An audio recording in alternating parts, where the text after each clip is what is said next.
Hi everyone, welcome to the channel and welcome to another video. Today I'm going to be showing you where the pollen filter location is, or cabin filter location is, on this 2012 Ford Fiesta. So we'll be coming round to the driver's side of the car and we'll be working in the driver's footwell to find the cabin filter. Now all we have to do is remove this panel. Here, by the way, is the part number. I'm using a man filter. But there's many different brands available. Here is the filter here, here's the part number again, and also the direction of airflow, which is quite important. We'll come to that later. So first of all, what we need to do is remove this small plastic Phillips screw down here. It's a Phillips screwdriver, and you'll need a pick as well, just to fish it out. They can be a little bit tricky to get out, these. They don't always like to unscrew. So undo it with your screwdriver, and once you've got the screw out of the centre, just pull the rest of it out with your pick.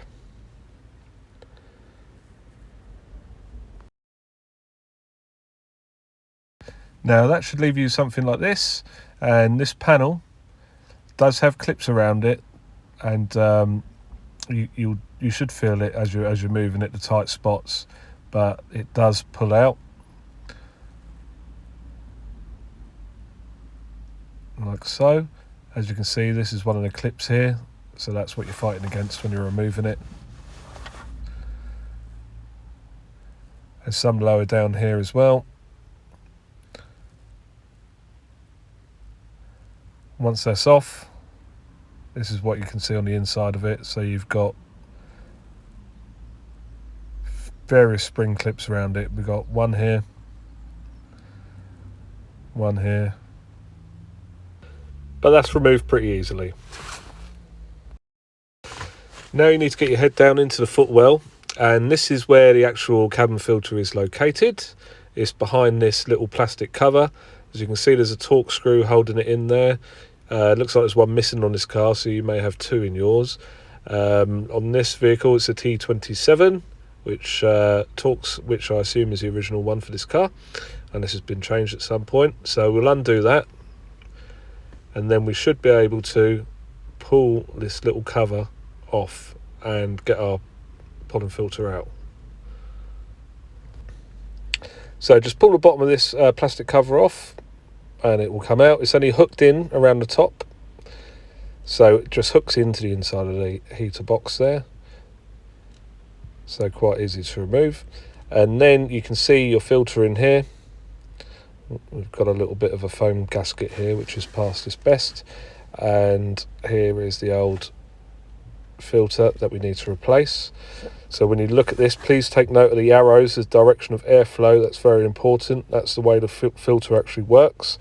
So when you fit your new filter, make sure it goes back in the same direction, just so it works efficiently. Okay, now with the new filter fitted, we'll just slot this cover back in, just make sure it hooks into the top well, and then replace your screws on the outside to hold the cover on securely.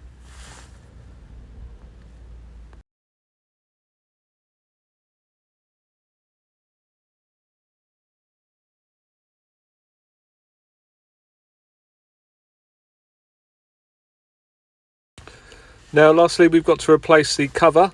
Now it can be a little bit tricky just to get into the back cover here, so I used a little plastic sort of trim removing tool, just to help with just hooking it back round, hooking this lip back round to the inside of the centre console.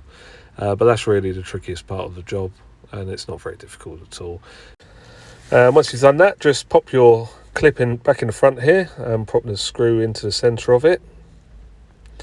And that's about it. So that's the job finished. New filter installed, and kick panel back on.